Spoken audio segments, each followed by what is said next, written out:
Hello bachcho, let's see this question. Consider an electrochemical cell A solid An plus aqueous 2 molar Bn2 B2N plus aqueous 1 molar B solid. The value of delta H for the cell reaction is twice that of delta G at 300 Kelvin.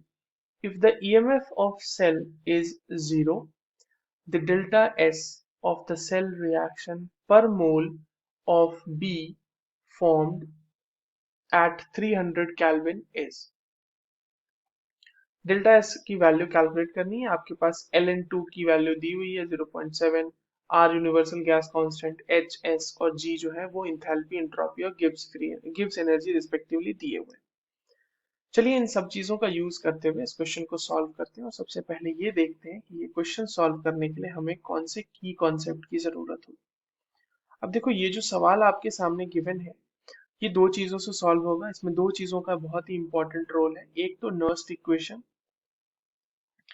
Nernst equation को अगर मैं बोलूं तो वो EMF of cell को calculate करने में help करता है। And EMF of cell is equals to E naught of cell minus R T upon n F l n Q. This is the normal Nernst equation. और दूसरा जो एक equation आपको पता होना चाहिए वो है Gibbs Helmholtz equation that gives delta G is equals to delta H minus T delta S.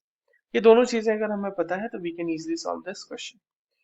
अब हमारे पास जो सेल है गिवन, वो सेल कैसा है ये देख लेते हैं पहले तो।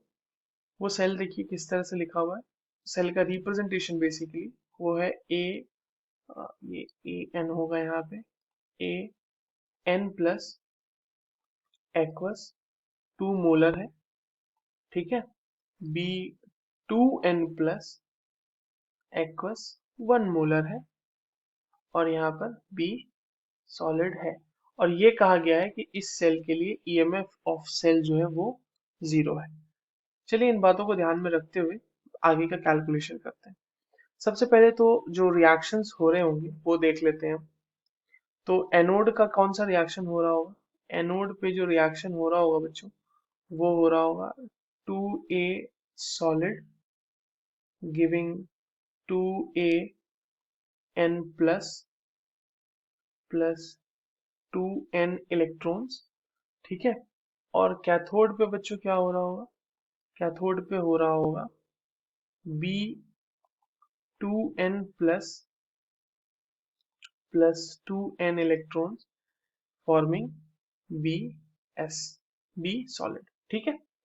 अब जो ओवरऑल रिएक्शन होगी वो क्या हो जाएगा, ओवरऑल रिएक्शन हो जाएगा 2A solid plus B2N plus giving 2AN plus B solid, ठीक है। अब इसके लिए हम ईएमएफ ऑफ सेल भी निकाल सकते हैं। अब देखो ईएमएफ ऑफ सेल कैसे निकलेगा इस रिएक्शन के लिए, मतलब इस सेल रिएक्शन के लिए। ये हो जाएगा E naught of cell minus R T upon n F l n Q. और क्योंकि ये वैल्यू 0 है तो इसीलिए क्या हो जाएगा, E naught cell is equals to हो जाएगा R T upon n F l n Q. इसको हम लिख सकते हैं R T upon n F l n Q की जगह पे अब हम वैल्यूज पुट कर देते हैं।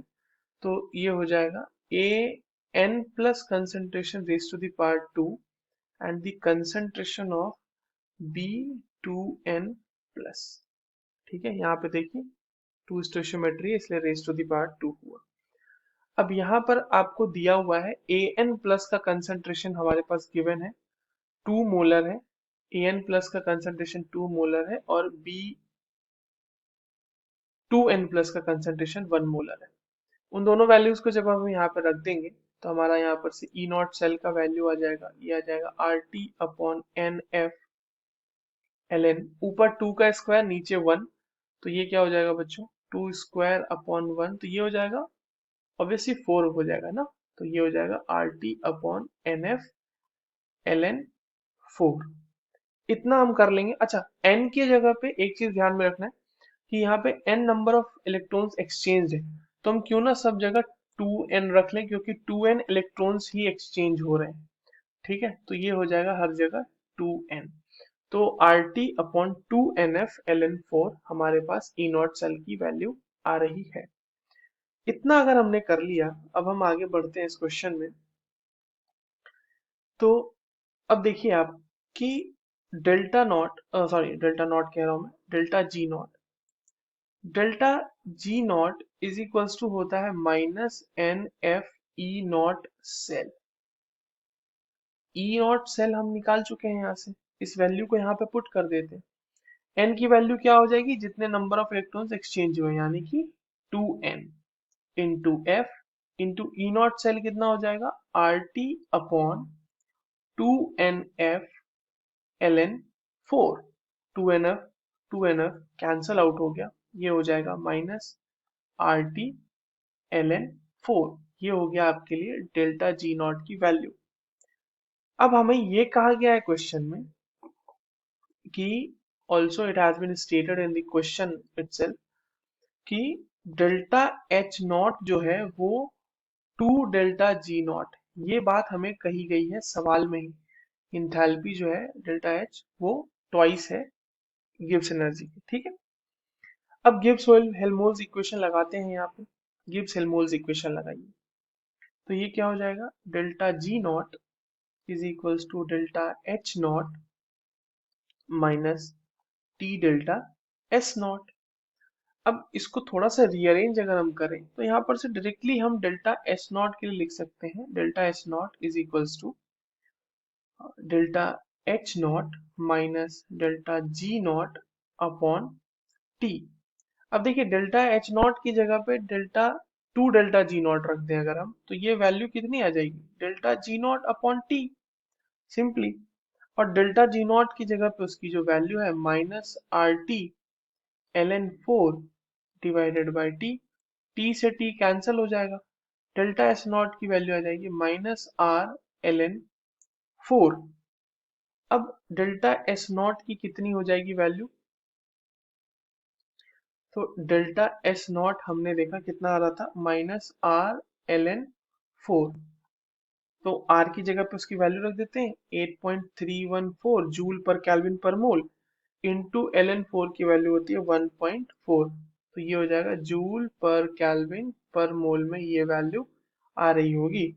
और यहाँ से वैल्यू आ जाएगी -11.62 joule per kelvin per mole. This is your answer required for this question. Delta S की जो चेंज मतलब एंट्रोपी चेंज की जो वैल्यू पूछी थी वो यही है। I hope you understood this well. All the very best.